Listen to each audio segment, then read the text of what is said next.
je pense que métier bi li ma ci poussé je pense que passion la et en même temps itam je voulais aussi participer au développement local au développement de la région de Thiès et en même temps donner l'opportunité aux jeunes stagiaires qui sortent fraîchement de l'école qui n'ont pas eu l'opportunité d'exercer le métier parce que parfois da ngay gis benn jeune buy génn 3 ans ou 4 ans 2 ans pour moom stage c'est un problème parce qu'il y avait un manque crucial un manque de médias comment dirais-je professionnels yoo xam ne xale yi dañ fa mën a dem pour yokk fa seen xam-xam nga apporter leen quelque chose de nouveau parce que si vous voyez dans le secteur où nous sommes par exemple la radio il y a 9 stations régionales à Thiès je pense que les 6 sont des stations régionales leur maison mère se trouve à Dakar que bu ñuy wax maison mère je pense que tey Central FM ñëw apporter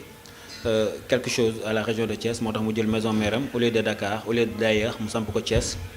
pour mën a jox opportunité parce que ces stations régionales ne peuvent pas prendre beaucoup de personnes mënuñu dépasser 5 ou 6 parce que c'est des stations yoo xamante ne bi la plupart ce qu'ils font c'est la synchronisation entre Dakar fii pour que ñenn ñi nekk Thiès mën a jot information au niveau de la région. Les radios jouent vraiment un rôle très important c'est un vecteur de développement donc la radio comme nous notre ligne éditoriale Central FM par exemple c'est d'informer, éduquer et sensibiliser. On met tout ce qui est divertissement entre autres de côté. Tout ce qu'on veut c'est de participer au développement de ces pays et participer au développement de ces pays il faut toujours positiver xool ban information nga relayer vérifier sûr et fiable avant d'aller ngay ñëw rek teg sa caméra wax chercher du buzz ou faire du n'importe quoi pour dire que ne man maay diw ou man maay diw c'est pas important. Tout d'abord on les félicite ces stagiaires là parce que c'est pas évident au Sénégal tey jii nga ñëw nga pare formation mën métier li ngay def parce que je pense que l'école ce sont les b.a.-ba la lay jox les b.a.-ba du métier la lay jox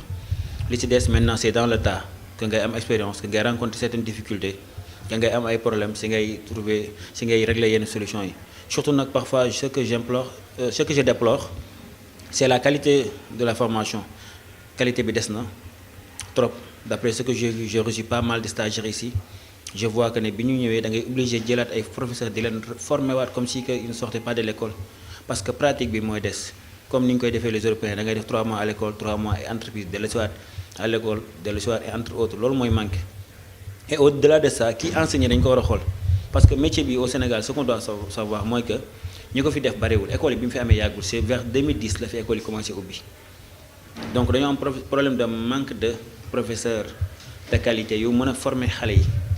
muy journalisme muy technique muy infographie 3D muy entre autres rajo boo télé boo xoolee ces temps-ci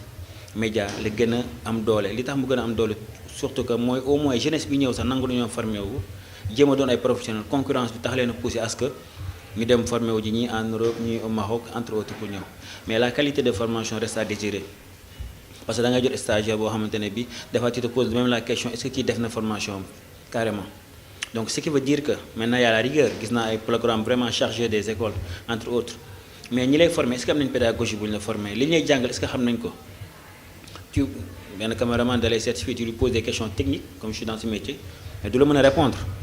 nga ne ko sa professeur li la jàngal mu ne waa lii la jàngal mënoo filmer te xamoo ce qu'on appelle la règle des tiers ou la règle des 180 degrés par exemple mënoo def son te xamoo lan mooy mono ak stéréo gauche ak droite xamoo ko donc c'est le minimum xam nga mënoo def image te xamoo lan mooy RVB li composé image vert rouge et bleu les couleurs yi composé l'image xamoo luy pixel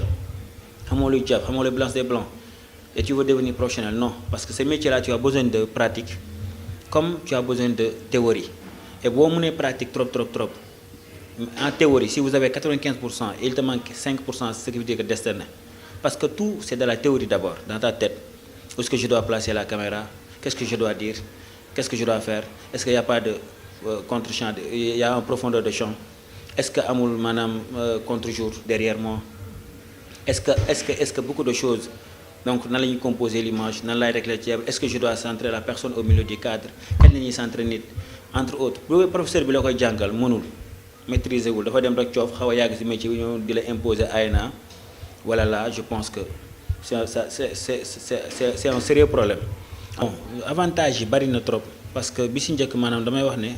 ils ont la chance d'être entourés que des professionnels des médias man mi def média bi nii man mi ko teg nii j'étais dans la presse nationale comme ay Walfadjri comme ay Canal Info News comme Lamfa Télévision dans le lancement. Après, je suis allé dans des chaînes internationales, dans des chaînes panafricaines comme Africa 24 qui est basée à Paris, comme Label TV, dans des grandes chaînes là, où le seul mot d'ordre c'est le professionnalisme. Donc il te forge, il te forme. Donc man yaa ngi ma fekk maa ngi def li nga xam ne mooy montage xam nga léegi jamono dafa dox rajo fi mu tolloon ak fi mu toll tey dafa wutee parce que au début da nga doon dem reportage bande cassette ñëw enregistré man sax jaar naa ci yooyu mais léegi da ngay dem sa dictaphone wala sa téléphone wala sa tascam bon nga jël son def sa interview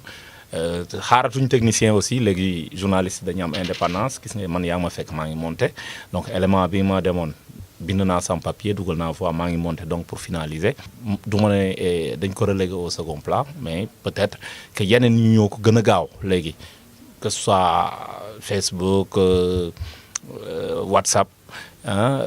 TikTok sax dans une moindre mesure ba ci Twitter ñooñu moom la nit ñi gën a utiliser mais luñ ci munti wax rajo dafa am charme parce que sooy wax ci rajo c'est des millions et des millions de personnes ñoo lay déglu te loolu rajo rek moo la ko mën a permettre. waaw bon ci métier rajo d'abord jafe-jafe am na ci liggéey yëpp jafe-jafe am na ci liggéey yëpp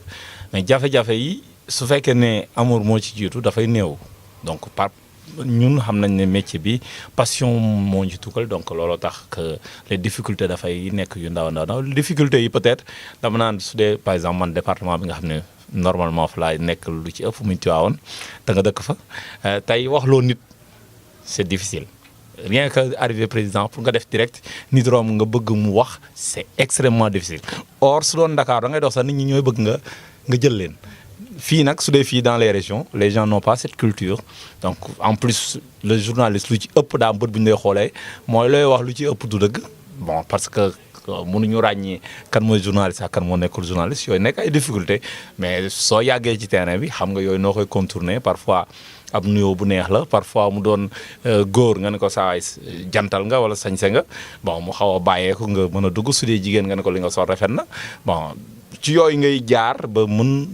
wax loo nit ki mais il faut avouer que c'est extrêmement difficile très souvent sax da ngay gis ñëw fii ñun suñu demee département Tivaouane lu ci ëpp soo ñëwee français bi da nga koy def sous impression parce que les gens même suñu déggee tubaab dañuy ragale des fautes waaw yooyu yëpp ay difficultés la mais n'empêche on fait avec. c'est vrai que très souvent stagiaire bi taxoon léegi sax bon mooy technicien bi Khalilou Diallo un excellent gosse ISEP la jógee très souvent que mu doon technicien wala journaliste dañuy jógee ci kuréel yooyu nga xam ne ñooy tàggat xale yi ñëw fii en stage mais nag stage yi dépendre si ñun parce que ñun simple reporter la am na directrice rajo bi am na chef de programme mais ñoom nañ ay supérieur c'est au niveau national parce que soo bëggee ñëw fii tamit Ndakaaru ngay bind ñoom ñoo lay yebal fii donc ñun nag ay reporter lañ ñun terrain bi la ñu xam ñëw monter on se limite à ça